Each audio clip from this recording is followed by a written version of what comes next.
السلام عليكم ورحمة الله وبركاته. أهلا بيكم معايا فيديو جديد من فيديو النهاردة إن شاء الله هشرح فيه معاكم طريقة عمل وحدة مربعة باستخدام بقايا الخيوط لعمل مفرش للسفرة أو مفرش للسرير أو بطانية بيبي أو شال مستطيل أو شنطة سهلة وبسيطة، وأتمنى تكون سهلة وبسيطة عليكم وكمان تنول أعجابكم.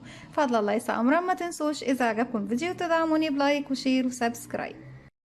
بسم الله الرحمن الرحيم. زي ما احنا شايفين وحدتنا النهاردة، او نقول مفرشنا او الشال او اي قطعة هتكونيها، هتكوني كل مربع باربع الوان مختلفة عن اللي بعدها تماما.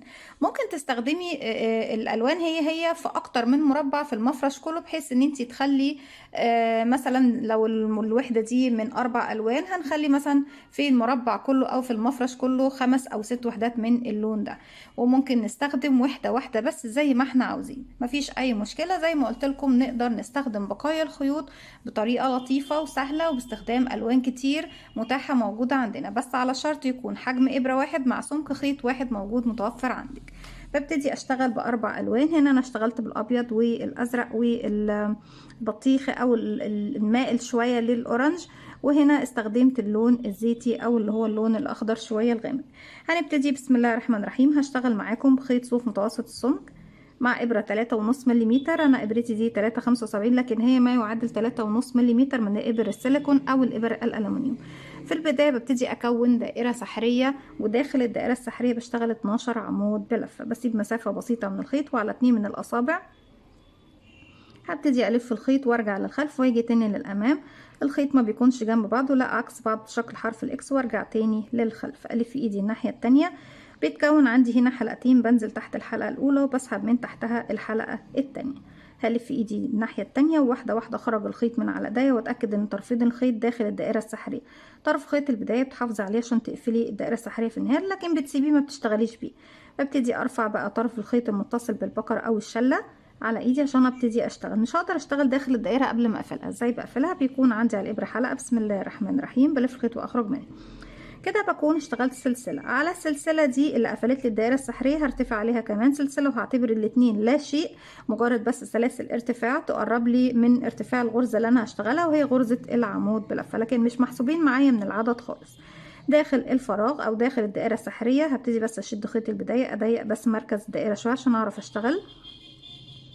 هشتغل 12 غرزة عمود بلفة. ازاي بشتغل العمود بلفة؟ بيكون عندي على الابرة حلقة، بلف لفة واحدة جاية من اسمها انك تلف الخيط على الابرة مرة، اصبح معانا حلقتين. بدخل داخل الحلقة الدائرة السحرية اللي كوناها، اسحب الخيط واخرج معايا على الابرة 3 حلقات. هسحب الخيط واخرج من حلقتين، يتبقوا 2. هسحب الخيط واخرج من حلقتين، كده خلاص خلصت غرزتي. عندي كده 1 2 3، وبكرر لغاية ما بيكون معايا 12 غرزة عمود بلفة. هكمل وارجع لكم. في نهاية السطر أصبح معايا بسم الله 1 2 3 4 5 6 7 8 9 10 11. رقم 12 هنشتغله مع بعض ونبتدي نغير اللون. ابتدي ألف الخيط على الإبرة، هدخل فراغي، أسحب الخيط وأخرج معايا 3 حلقات. بسحب الخيط وأخرج من حلقتين بس، وأخلي آخر حلقتين على الإبرة. أسيب الخيط الأبيض، ابتدي أسحب اللون الجديد، بقفل عقدة بداية، اسحب الحلقة الجديدة من تحت الحلقة الموجودة عندي على الابرة. خيط البداية خلاص هبتدي اشده اسحبه، اقفل منتصف او مركز الدائرة اللي عندي في المنتصف. هسحب كل الخيوط الموجودة عندي كده في الخلف، واروح لاول غرزة اشتغلتها سلسلتين ملناش علاقة بيهم. اول عمود تحت الضلعين الامامي والخلفي، الفرونت لوب والباك لوب، بدخل وبضيف معايا كل الخيوط اللي انا مش هشتغل بيها خلاص، بسحبها اخفيها معايا في الخلف، واسحب الخيط واخرج من كل الحلقات دي ومن الحلقه اللي عندي على الابره بغرزه منزلق. بالشكل ده بكون اضفت اللون الجديد للسطر الجديد، وفي نفس الوقت ابتديت يعني قفلت السطر بتاعي وابتديت السطر الجديد بلوننا الجديد. طيب في المرحله اللي جايه هبتدي فوق كل غرزه عمود بلفه اشتغل غرزه كلاستر مكونه من 2 عمود بلفه. برتفع سلسلتين، وابتدي اشتغل 2 عمود بلفة في نفس الفراغ، بس مش بشتغلهم بقى لغاية اخرهم، لان دايما في غرزة الكلاستر انا بشتغل لغاية نص الغرزة، وبقية الحلقات اللي بتكون حلقة واحدة عندي على الابرة بتفضل معايا لغاية ما اخلص الغرزة كلها. غرزة الكلاستر احيانا بتكون مكونة من 2 عمود او 3 عمود او 4 او 5 او اكثر او اقل طبعا، لكن هي مش ممكن تكون اقل من 2 يعني. فببتدي اكون، الف الخيط على الابرة، بدخل فراغي، اسحب الخيط واخرج معايا على الابرة 3 حلقات زي اي عمود بلفة، بسحب الخيط واخرج من حلقتين. وبعد كده المفروض لو بكمل العمود لاخره بسحب الخيط واخرج من حلقتين، اما مش هكمله فبسيب الحلقة الاساسية وبسيب الحلقة الاخيرة من العمود والف الخيط تاني، وكمان مرة في نفس الفراغ بدخل اسحب الخيط واخرج، اسحب الخيط واخرج من حلقتين واخلي الحلقة الاخيرة. لو عندك الكلاستر مكونة من اكتر من 2 هتكرري نفس الخطوة اللي في الخيط على الابرة، ادخل اسحب الخيط واخرج واسحب بس من حلقتين واسيب الحلقة الاخيرة. كده معايا 3 حلقات، هسحب الخيط واخرج من ال3 حلقات وهرتفع كمان بعديهم سلسلة. تاني بنكرر مع بعض في الغرزة اللي بعدها، هلف الخيط على الابرة وبدخل في حرف الفي اللي بعده، معايا كمان اطراف الخيوط، اسحب الخيط واخرج، اسحب الخيط واخرج من حلقتين بس واسيب الحلقة الاخيرة، الف الخيط في نفس الفراغ بدخل اسحب الخيط واخرج، اسحب الخيط واخرج من حلقتين واخلي الاخيرة. معاكي 3 حلقات على الابرة، لف الخيط واخرجي من ال3 وارتفعي سلسلة. بكمل فوق كل غرزة من الغرز ال12، احنا كده بقلنا 10. بكمل كلاستر مكونة من 2 عمود بلفة وبعد منهم سلسلة، هكمل لغاية ما اوصل لنهاية السطر وارجع لكم نكمل مع بعض. رجعت لكم تاني في نهاية السطر، بقى معايا 1 2 3 4 5 6 7 8 9 10 11 12 غرزة كلاستر. طيب بالنسبة للخيط الابيض الكبير انا خلاص بسيب منه 10 سنتي وببتدي اقصه بإبرة التنظيف، هنضفه في يعني في ظهر الشغل خلف الشغل. اما بالنسبة للخيط اللي لسه متبقي عندي خيط البداية ممكن اقصه، وممكن طبعا اسحبه معايا زي ما احنا شايفين بالشكل ده.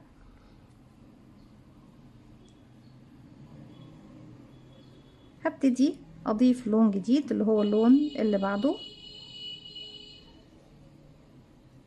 عقدة بداية، وبسحب الحلقة الجديدة من تحت الحلقة اللي عندي على الإبرة، وببتدي اخد أطراف الخيوط اللي مش هشتغلها كلها معايا في الخلف.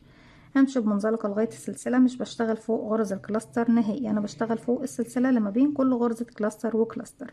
فوق كل سلسلة بشتغل 3 عمود بلفة، 1 سلسلتين كده ارتفاع، 1 2، واشتغل 3 عمود بلفة كاملين في نفس الفراغ، 1 2 3. طيب في بنات هيسألوني يا رندا ممكن بدل ما نشتغل 3 عمود لآخرهم نشتغل غرزة كلاستر مكونة من 3 عمود؟ ممكن، يعني كده ممكن وكده ممكن. هاخد سلسلة بعد كل 3 عمود، بس لو هشتغل غرزة كلاستر مكونة من 3 عمود بدل ما هاخد سلسلة هاخد بعد الكلاستر سلسلتين. تمام يا بنات؟ 1 2 3 وسلسلة بسيب تحتها غرزة الكلاستر وارجع في السلسلة اشتغل 3 عمود، وهكذا حتى نهاية السطر. في نهاية السطر زي ما احنا شايفين كل الخيوط خلاص اللي معايا في الخلف الابيض واللبني خلاص، انا دلوقتي اقدر ان انا اقصهم، بسيب 10 سنتي واقصهم وابرة التنظيف ببتدي انضف. بداية السطر الجديد قبل ما اضيف اللون بقفل بغرزة منزلقة وامشي بمنزلقة على الغرز كده، دي اخر غرزة عمود، ابتدي اضيف اللون الجديد. اسحب الحلقة الجديدة من الحلقة الموجودة عندي على الإبرة، أطراف الخيوط بسحبها معايا، بمشي للسلسلة وفوق السلسلة بس ببتدي أشتغل، مش بشتغل نهائي على الأعمدة. طيب بنبتدي نشتغل فوق كل فراغ. أنا هنا الفراغ الأول عندي هكون فيه زاوية مكونة من 3 عمود، 3 سلسلة، 3 عمود بلفة، 1 2 سلسلة، وزي ما قلنا مع بعض من بداية شغلنا إن هما مجرد سنادة مش بحسبهم من العدد. عمود 2 3 3 سلسلة، 1 2 3، كمان مرة 1 2 3. ارجع هسيب بقى الخيوط دي عندي هنا، بس الخيط الاورنج بس هسحبه معايا، ارجع فوق الفراغ اللي جاي 3 عمود، بسيب طبعا ال3 عمود اللي تحت، 1 وفوق السلسلة بس بشتغل 2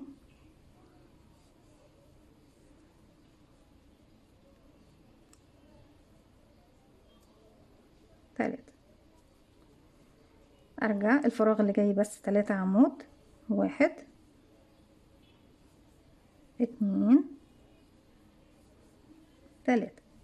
فراغ بيكون فيه زاوية، وفراغ 1 2 فراغين بيكون فيهم 3 عمود بس، يعني مش زاوية، فراغ زاوية وفراغين عادي. الفراغ اللي فيه زاوية بشتغل فيه مرتين، 3 عمود و3 سلسلة و3 عمود تاني في نفس الفراغ. اما الفراغ العادي بشتغل فيه بس 3 عمود. تمام يا بنات؟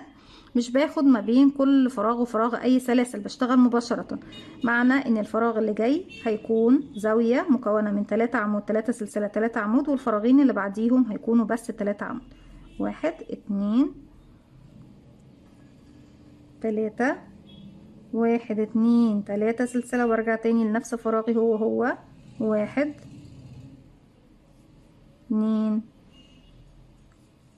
3، وارجع تاني اكرر 3 عمود 3 عمود زاوية 3 عمود 3 عمود زاوية 3 عمود 3 عمود، وهنا كده كنا كونا الزاوية. زي ما احنا شايفين في النهاية بيكون معايا شكل المربع هيكون اكتمل. بكمل السطر وارجع لكم نكمل مع بعض. فاضل لنا سطرين، وفي اخر سطر ببتدي اشبك من نفس السطر اللي انا بشتغل فيه، هو بتكون طريقة التشبيك، وهنشوف مع بعض ازاي. رجعت لكم تاني في نهاية السطر، ببتدي اقفل فوق اول غرزة عمود اشتغلته سلسلتين ملناش علاقة بيهم نهائي. فوق حرف الفي الاول غرزة بقفل بغرزة منزلقة سليب ستيتش. طيب الفراغات بقى المرة دي انا مش هشتغل فيها، هشتغل فين؟ هشتغل على الاعمدة، كأني بشتغل بالظبط مربع مصمت. يعني شغلي كله بيكون على الاعمدة وفي الزوايا بس اللي فيها 3 سلاسل بكرر بشتغل زاوية زيها بالظبط. يعني فوق ال3 سلاسل بشتغل 3 عمود 3 سلسلة 3 عمود في نفس الفراغ. هبتدي فوق كل في عمود بلفة واشتغل عمود بلفة زيه كده، العمود الاول الثاني الثالث وهكذا، عمود فوق كل عمود بيقابلني. وصلنا للثلاث سلاسل بشتغل 3 عمود 3 سلسلة 3 عمود بلفة في نفس الفراغ. 1 2 3 1 2 3 كمان مرة في نفس الفراغ. 1 2 3. طيب لما بتيجي تشتغلي، في بنات كتير لما بيجوا يشتغلوا بيغطوا الفراغ اللي المفروض اشتغل فيه بتاع العمود الاول. خدي بالك لو الغرز اشتغلتيها على المكان ده، شدي الشغل شويه هتبص تلاقي الفراغ بتاع العمود الاول ظهر.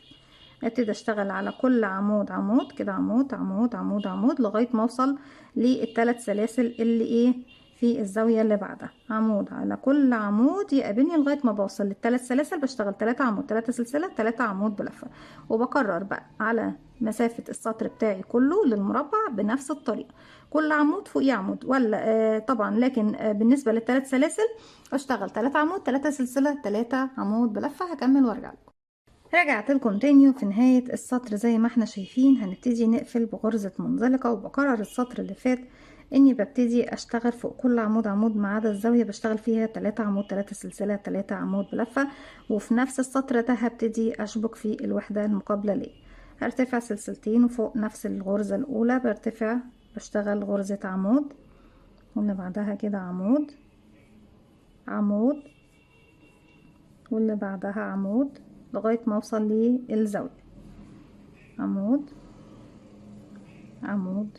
طيب وصلت بقى للزاوية، ابتدي اشتغل 3 عمود 1 2 3.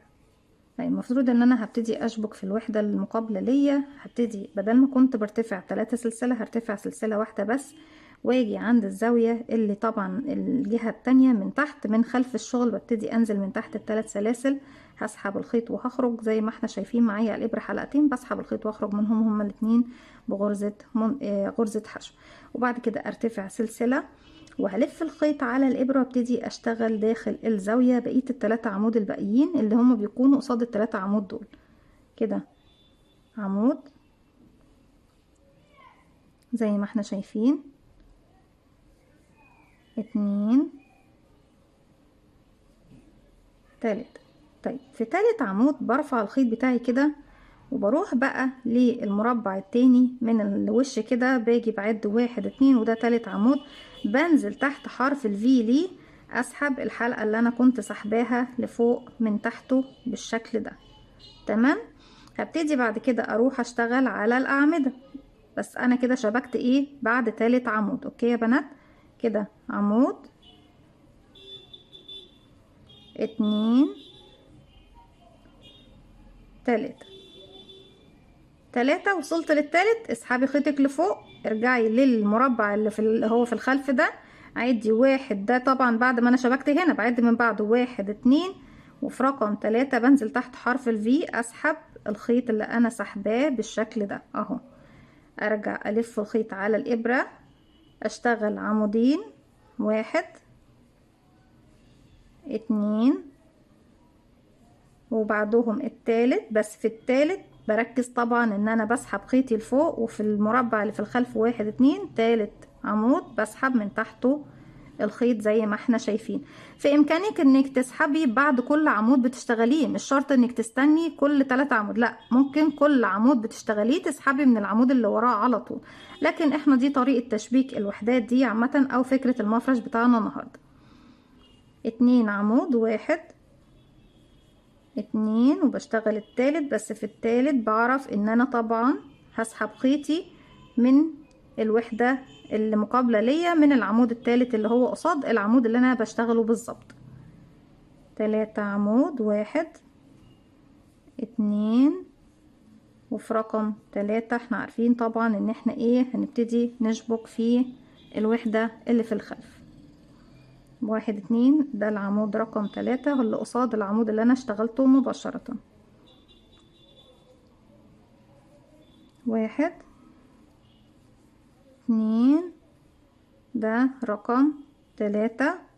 هبتدي اشبك واحد، اتنين، ده 3 اهو، واحد، اتنين، 3، وهبتدي اشبك واحد، اتنين، ده 3 اهو. تمام. هنا هتقابلني الزاوية 3 عمود، واحد، اتنين، 3، وانا مش محتاجة يعني ممكن اشبك بقى في العمود التالت، وبعد كده اعمل الخطوة اللي انا بعملها ان انا ارتفع سلسلة واشبك في الزاوية وارتفع سلسلة واشتغل العمود اللي بعده.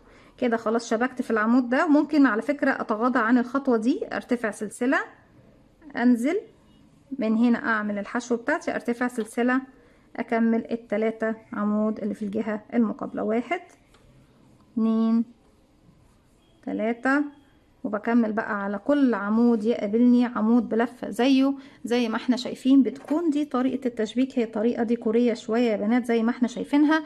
وكل مربع بخلصه بشبكه في المربع اللي بعده. يعني انا مش محتاجة ان انا يكون طريقة التشبيك بلون مختلف او بلون مثلا يكون يجمع لي الوحدات مع بعضها، لا، لان انا زي ما قلت لكم من البداية فكرتي في انك بتشغلي كل مربع بالوان مختلفة عن المربع اللي بعده. ممكن المفرش كله بتاخدي مثلا 6 مربعات من كل مجموعة الوان وتجمعي كل الالوان ايه على بعضها. بكمل عمود فوق كل عمود يقابلني، وهنا بشتغل 3 عمود، 3 سلسلة، 3 عمود بلفة لغاية ما بوصل لنهاية السطر. وفي النهاية بقفل في اول غرزة بغرزة منزلقة، وبكرر وبشغل كل وحداتي بنفس الطريقة بنفس طريقة التشبيك. مش معنى طبعا ان انا بقول لكم طريقة التشبيك دي هي الخاصة بالموديل ان احنا ما نشتغلش غيرها، لا طبعا نقدر نشتغل بالخيط والابرة. يعني تخلصي وحدتك كلها وتجمعيهم بالخيط والابرة او تشبكيهم. تقدري تستخدمي غرزة المنزلقة، غرزة الحشو، غرزة الشبكة، غرزة الجراني. يعني نقدر نشبك بأي طريقة من طرق التشبيك اللي شرحناها مع بعض في أكتر من فيديو. عندنا أكتر من 10 أو 12 فيديو خاصين أو يخصوا طبعا التشبيك بالنسبة للوحدات. أتمنى للي يحب إن هو يراجعهم ينولوا إعجابه، يكونوا سهلين عليكم. لو في أي حاجة محتاجين إن احنا نعيدها مع بعض قولولي، وأنا من عينيا الاتنين وعلى راسي من فوق. دي كانت فكرتي النهاردة، أتمنى تكون سهلة وبسيطة عليكم وكمان تنول أعجابكم. فضلا ليس أمرا، ما تنسوش إذا عجبكم الفيديو تدعموني بلايك وشير وسبسكرايب، واستنوني فيديو جديد من متنسوش كمان تفعلوا زرار الجرس يوصلكم مني كل جديد. السلام عليكم ورحمة الله وبركاته.